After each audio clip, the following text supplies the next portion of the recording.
이런 것들을 무심한 듯 의도적으로 넣음으로써 사실 이제 한국 사회에서 여성이 살아간다는 것에 대한 어떤 자각 같은 것들을 넣는 거죠. 그래서 그런 식의 작업들을 보면서 굉장히 흥미롭다라는 생각을 하게 하는, 더 많이 이야기하고 싶은 감독이다라는 생각이 드는 분입니다.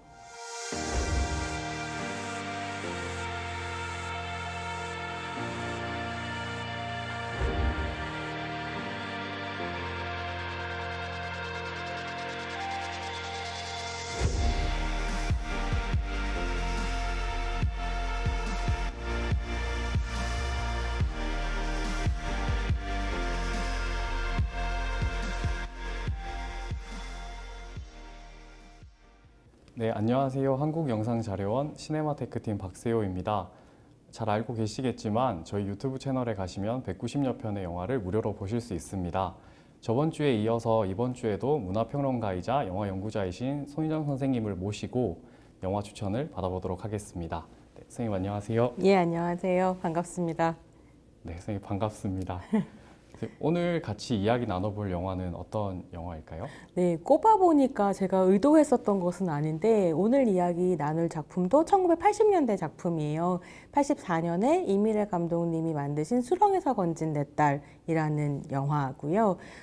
이 영화 같은 경우는 일본에서 1982년에 나왔었던 호즈미 다카노부의 공전의 히트를 기록했던 베스트셀러 집짓기 허물기라는 에세이를 원작으로 하는 작품이고요. 어딘가 엇나가기 시작한 10대 딸을 잘 이렇게 다시 좋은 딸, 모범적인 딸로 교화시키려고 노력하는 부부의 이야기를 다루고 있는 작품입니다. 당시 개봉해서 그 해에 박스오피스 5위를 할 정도로 엄청나게 히트를 했었던 작품이고 주목을 굉장히 많이 받았던 작품입니다. 네, 수렁에서 건진 내 딸을 이야기하기 전에 우선 이 연출을 하신 이미래 감독님에 대해서 이야기를 해봐야 될 것 같은데요. 이미래 감독님에 대해서 조금 설명 부탁드리겠습니다. 네, 이미래 감독님 같은 경우는 한국 상업영화계에서 입봉을 한 5번째 여성 감독입니다. 동국대학교 재학 시절에 유연목 감독님 스크립터로 영화계에 입문을 했고 이후에 이제 유연목 감독님하고 김호상 감독님 같은 이제 여러 감독님들의 조감독 생활을 거친 다음에 84년에 수렁에서 건진 내 딸로 입봉을 한 거죠. 근데 이게 이미래 감독님 다음에 이제 상업영화로 데뷔를 했었던 이미래 감독님 다음에 극장 개봉작을 냈었던 감독님이 임순례 감독님이세요. 근데 임순례 감독님 같은 경우에는 해외 유학파거든요. 그러니까 말하자면 이미래 감독님이 도제 시스템 안에서 입봉을 했었던 거의 마지막 여성 감독이라고 할 수 있는 거죠.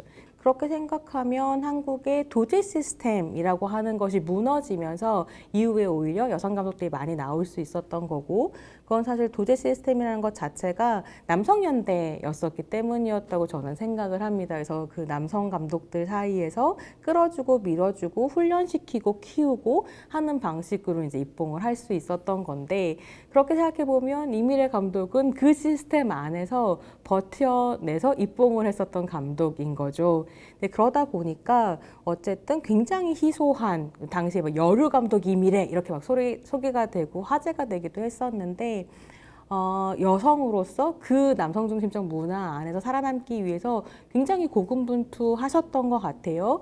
그래서 아름다운 생존이나 이런 다큐멘터리를 보면 여자이기 때문에 밀리거나 배제당하지 않기 위해서 더욱 세게 뭐를 해야 된다던가 이런 거에 대한 인터뷰를 하세요.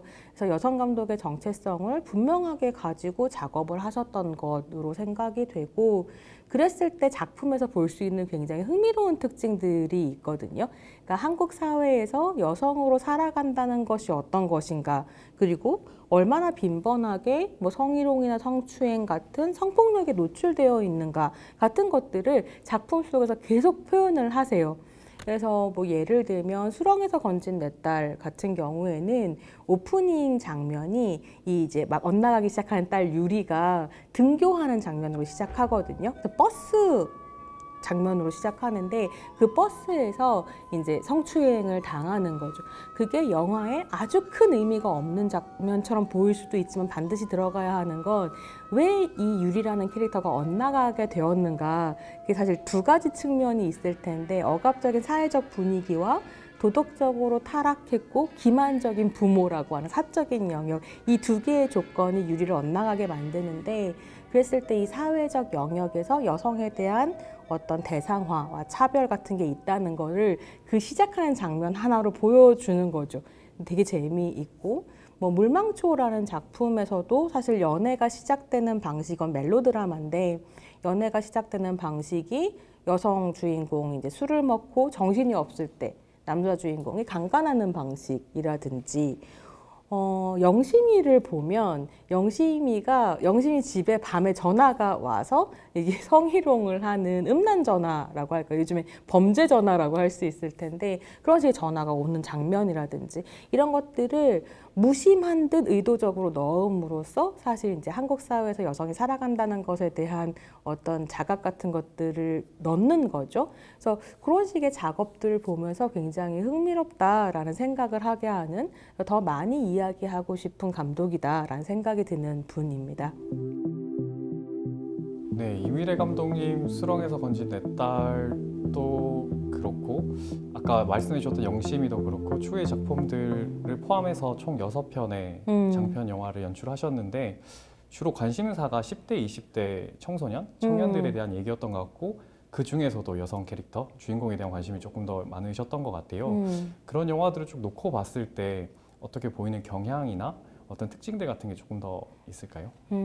이게 그러니까 상업영화 감독이기 때문에 장르와 맺는 관계가 굉장히 흥미롭다는 생각이 들거든요. 근데 이미래 감독님에 대해서 보통 회고하거나 정리할 때 많은 사람들이 하이틴 장르를 굉장히 잘 만들었던 감독이라고 평가를 해요. 근데 생각을 해보면 수렁에서 건진 내 딸 같은 경우는 10대가 주인공이긴 하지만 하이틴 장르라고 보기는 좀 어렵고 장르가 아주 기묘하게 섞여 있거든요.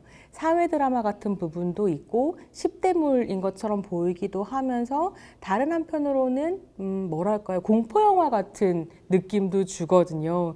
그래서 제가 이제 이번에 이거 준비하면서 굉장히 가까운 친구랑 같이 이 영화를 봤는데 친구가 옆에서 너무 무서워 이러면서 이제 막 쟤는 왜 저러는 거야 뭐 이런 이야기를 하던데 그 이야기는 좀 더 뒤에서 하겠지만 그런 호러적인 느낌 이런 것들이 다 섞여 있어서 굉장히 장르적으로 좀 복잡한 작품이었다고 저는 생각하고 이미래 감독님이 당신이 생각하기에 대표작이라고 이야기하시는 가장 아끼는 작품으로 얘기하시는 게 물망초예요. 물망초 같은 경우는 막 이제 세상에 무서울 것 없고 거칠 것 없는 대학생 커플이 연애를 하고 결혼을 해서 고군분투하며 살다가 남자가 이제 불치의 병으로 일찍 죽는다 이런 얘기를 가지고 있는데 얘는 아주 멜로드라마적이죠. 그래서 물망초까지 보면 멜로드라마 감독으로서의 어떤 흥미로운 지점도 있고 근데 이후에 영심이 같은 작품을 거치면서 그러니까 10대와 20대의 영화를 찍었다는 이유로 계속 이미래 감독님한테 하이틴물이 갔었던 것 같아요. 그래서 결과적으로 감독님이 더 이상 작품 활동을 안 하게 된 이유에는 나를 계속 하이틴물의 감독으로 호명하는 이 영화 산업에 대한 답답함 같은 게 있었던 것 같고 그것에 대해서 토로하시기도 하셨죠. 그래서 사실 그 이후로 영화를 더 만드셨으면 얼마나 또 풍부한 작품 세계를 보여주셨을까 좀 궁금하긴 합니다.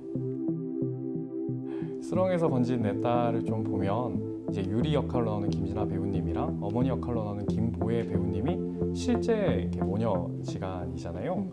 그래서 실제 모녀가 출연한다는 점도 되게 흥미로웠고 거기서 사실 이제 남궁원 배우님이 아버지로 나오는데 거기 김진규 배우님만 출연하시면 한 가족 이야기로 완성이 되는 건데 그 둘 간의 모녀 관계가 강조되는 점도 되게 재미있었고 동시에 이제 남궁원 배우가 되게 유약하고 우유부단한 역할로 등장하고 있더라고요. 그래서 그 점도 되게 보기 신기했었는데 84년에 실제로 잡지를 좀 찾아보니까 그런 비판이 있더라고요.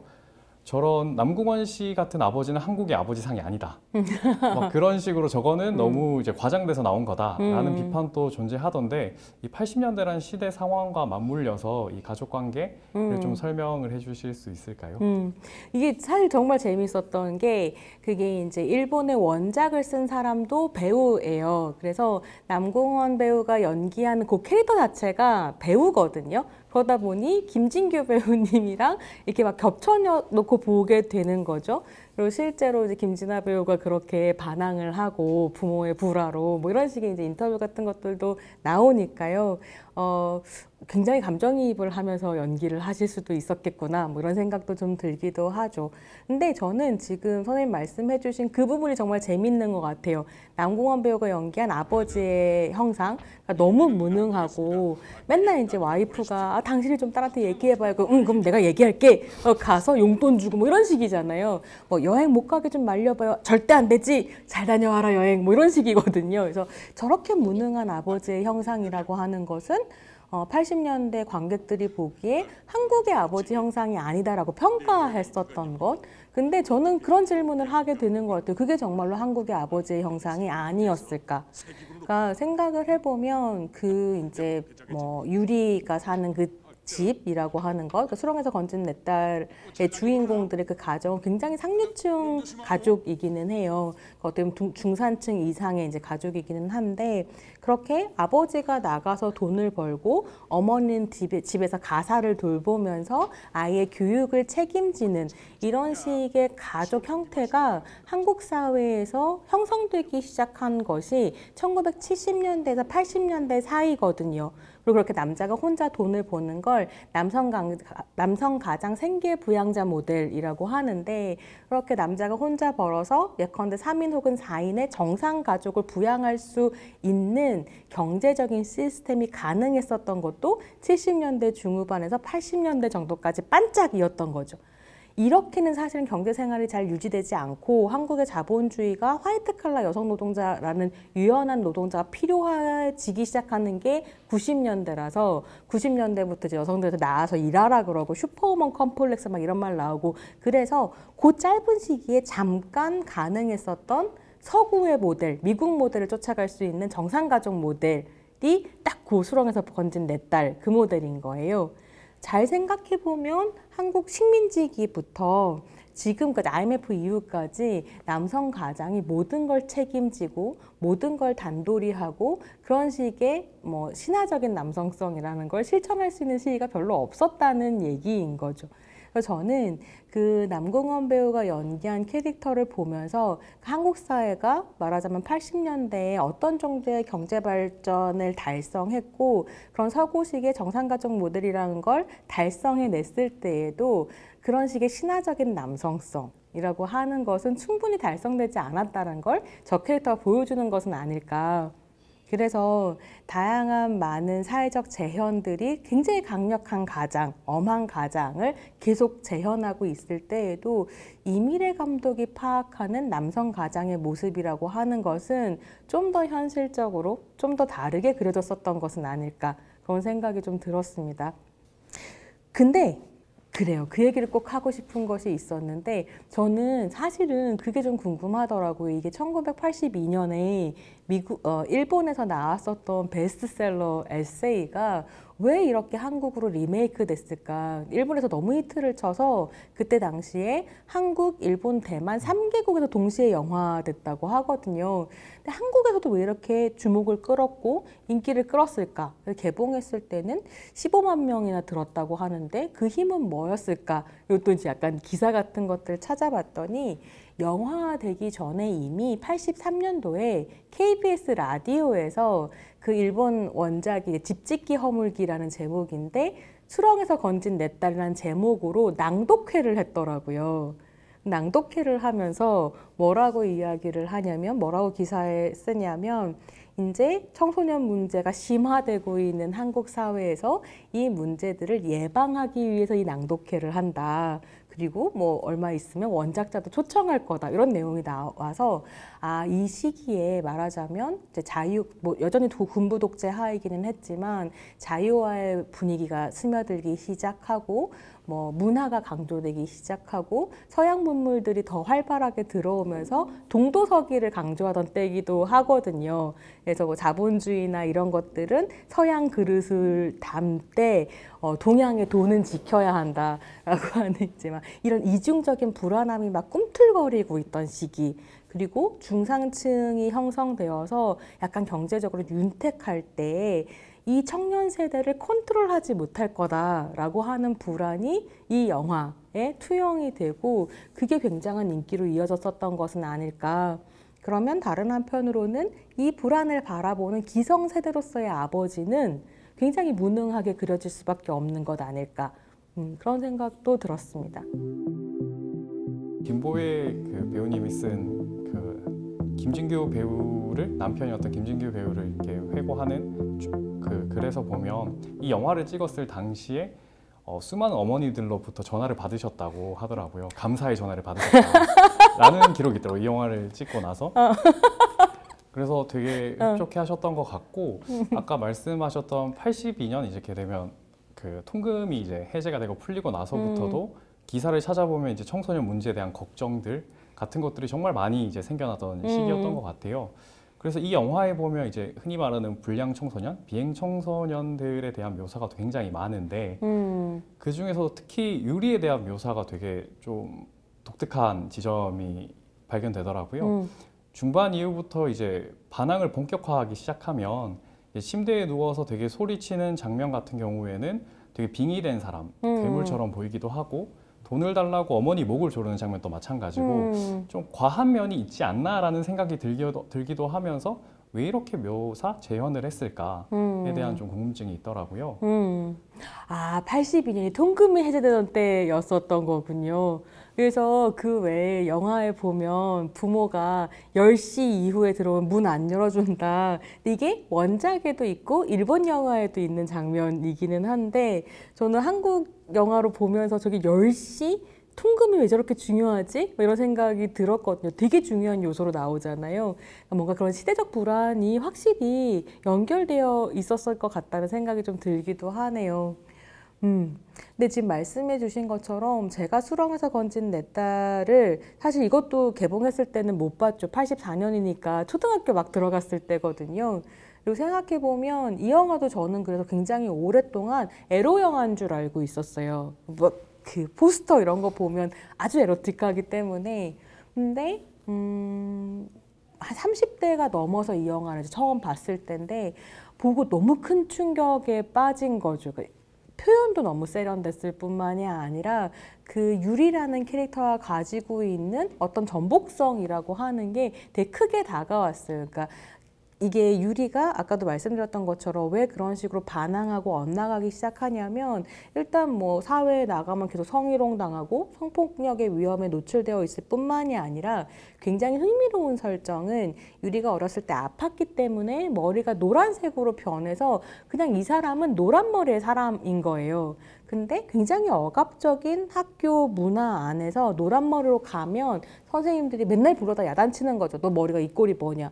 그래서 원래 노란 머리예요 라고 얘기하면 검정색으로 염색을 하라고 하거든요. 이게 이제 초반부에 다 나오는 설정들이에요. 그래서 이 80년대 한국 사회가 얼마나 억압적이고 전체주의적인지를 이미 보여주고, 그 다음에 이 부모가 사는 집도 너무 이제 상류층이 사는 좋은 집에 아주 우아하게 어머니가 나이트 가운이 몇 벌이나 있는지 모르겠어요. 매일 나이트 가운을 갈아입으면서 아주 부유하고 우아하고 좋은 엄마처럼 보이는데 나중에 밝혀지는 건 아버지는 계속 바람 피고 다니고 엄마는 술, 담배에 쩔어 있고 막 이런 걸 보면서 이제 유리가 이 기만적인 세상에 이제 노라고 얘기하면서 엇나가는 거잖아요.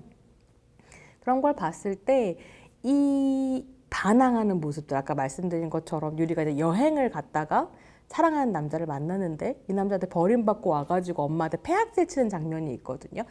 어디 뭐 이틀 동안이나 어디 갔다 왔어? 너 어디 있었던 거야? 하고 엄마 물어보는데 침대에 누워있다가 입으로 탁 내리면서 상관없잖아 이렇게 외치는데 이거 너무 엑소시스트의 한 장면 같거든요. 악마의 빙의된 소녀의 모습 같아 보이고 엄마가 돈을 안 주려고 그러니까 거의 이제 막 폐악질을 치면서 폭언을 퍼붓고 엄마 목을 조르고 거의 시리얼 킬러 같은 어떤 모습들을 보여주거든요. 저는 이게 유리의 여성 괴물성이 드러나는 순간이라고 생각했는데 그렇게 빙의된 여성의 형상이나 시리얼 킬러로서의 여성의 형상이라고 하는 건 가부장제 사회, 기존의 법으로는 도저히 포섭될 수 없는 여성의 욕망이나 문제의식 같은 것들이 히스테리의 형상으로 발현된 거라고 해석하거든요. 그러니까 이 여성이 자신의 욕망이나 자신이 느끼는 답답함이나 불의를 충분히 토로할 수 없기 때문에 언어보다는 몸이 개의하게 움직이는 방식으로 이제 표출이 되는 거죠.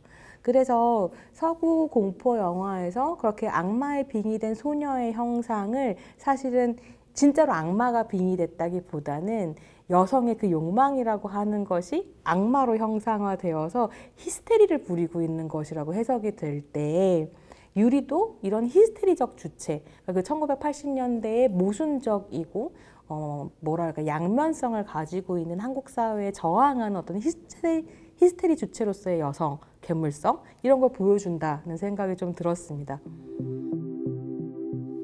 80년대 초반쯤 되면 이제 중산층이라는 단어가 되게 많이 생겨나기도 했었고 뭐 사회적으로 되게 부가 되게 사람들이 스스로 인식하는 경제적 수준이 되게 높아졌다라고 생각이 드는데요. 근데 이 수렁에서 건진 내 딸에 보면은 집이 굉장히 상류층이잖아요. 굉장히 좋은 빌라에 살고 그래서 거기서 보이는 어떤 상류층의 아까 잠깐 언급해 주셨던 뭐 기만, 위선 같은 것들이 영화에 좀 많이 재현되는 것 같은데 거기에 대해서 좀 설명을 부탁드리겠습니다. 이게 저는 수렁에서 건진 내 딸의 또 하나의 주인공은 그 집이라고 생각하거든요.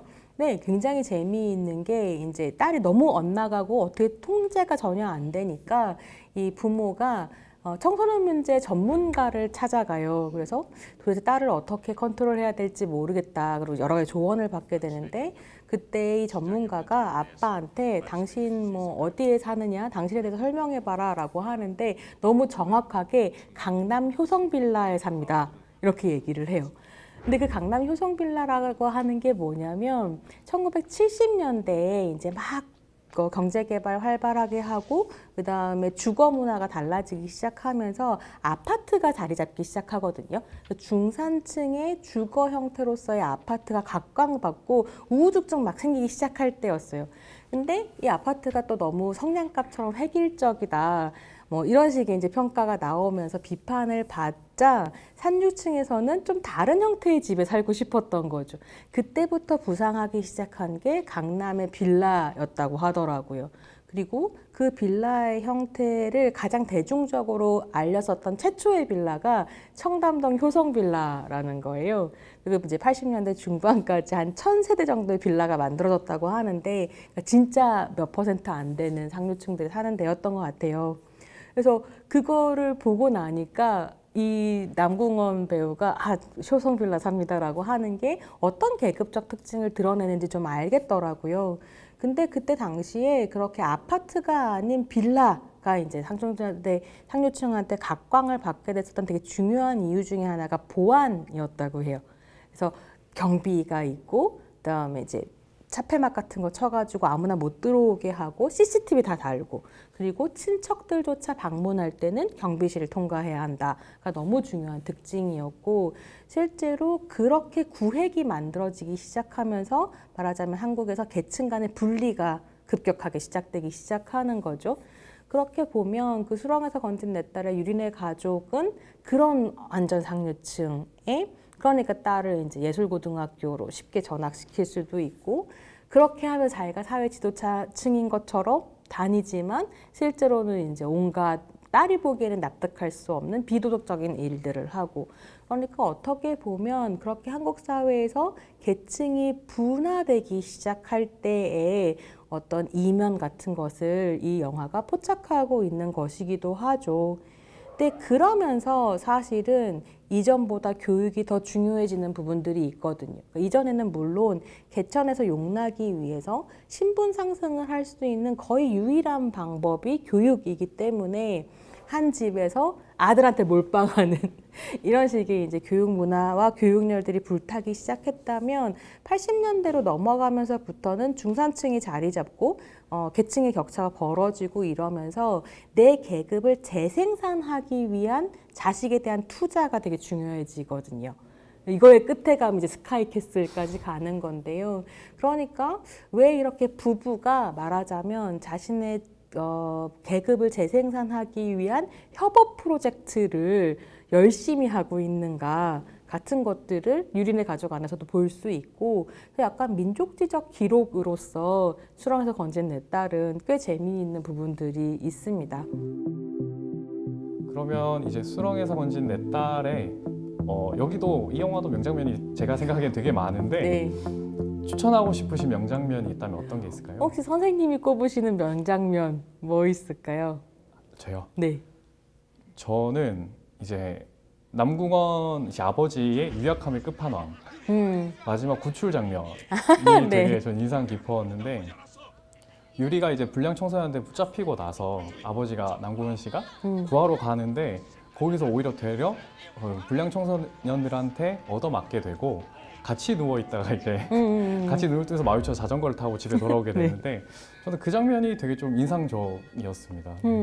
그 장면도 되게 재밌죠. 그리고 어쨌든 몸으로 떼어서 딸을 구출하는 아버지라는 점도 흥미로웠는데 근데 저는 퀘스천 마크가 남기는 했어요. 그러니까 이게 원작이 아버지가 실제로 겪었던 일을 썼기 때문에 결국 영화의 끝에는 아버지와 딸의 관계가 이런 식으로 봉합되는 걸로 끝나나 그럼 그 앞에 엄청나게 고군분투했던 엄마는 어디로 간 거지? 라는 생각이 들어서 약간 답답하기도 하고 재미있기도 했었거든요. 맨 마지막 장면을 뽑아주셨으니까 저는 반대로 제일 첫 한 10분 정도를 뽑아볼까 봐요. 아까 말씀드린 것처럼 유리가 등교하면서 학교에서 성추행 당하고 학교 교장실에 불려가서 검은 머리로 염색하라는 황당한 요구를 받고 그리고 난 다음에 경험하는 게 뭐냐면 그 이제 학교에서 교복 자율화로 싸우다가 퇴학당한 그룹들이 있어요. 뭐 이게 정말로 교복 자율화, 그러니까 복장 자율화를 위해 싸우다가 퇴학을 당했는지 그냥 이제 깡패들인지는 모르겠지만 어쨌든 그 깡패들한테 붙들려 가서 이제 뭐 불링을 당하는 붙들려 가서 괴롭힘을 당하는 그런 장면이 나오는데 굉장히 이질적이고 이상한 장면이에요. 마이클 잭슨의 Beat It이라는 노래가 나오면서 뮤지컬처럼 이렇게 펼쳐지거든요. 그래서 한편으로는 약간 1980년대 헐리우드 하이틴 영화를 차용해서 들어온 것 같기도 하고 어떤 식의 율동 같은 것들을 보여주고 싶었나? 라는 생각이 들기도 하는 굉장히 이상한 장면이고 흥미로운 장면이라서 저는 그 앞부분을 추천을 드리겠습니다. 저도 그 마이클 잭슨의 뮤직비디오를 찾아보니까 그때 장면이랑 되게 좀 비슷하게 되게 연출을 네. 했더라고요. 이미래 감독님이. 그래서 되게 재미있었고 아까 말씀 주셨던 저도 아버지가 그렇게 역할이 없다가 마지막에 그때 와가지고 이제 딸을 정말 사랑한 것처럼 그려지는 부분이 되게 좀 이상하다? 좀 뭔가 불균질적이다? 급격한 화해?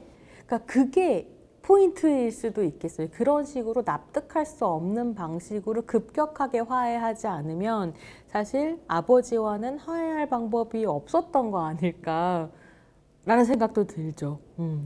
네, 그래서 되게 저도 인상적이었고 많은 분들이 좀 보시면 좋을 것 같다는 생각을 했습니다. 선생님 감사합니다. 감사합니다. 네, 이렇게 수렁에서 건진 내 딸까지 손유정 선생님과 함께 이야기를 나눠봤는데요. 여러분께서 혹시 이 영상이 재미있으셨다면 좋아요와 구독 꼭 부탁드리겠습니다. 저희 앞으로도 또 추천 영상이 계속 올라갈 것 같으니까 많이 좀 주목해 주시면 감사하겠습니다. 그럼 다음에 뵙겠습니다.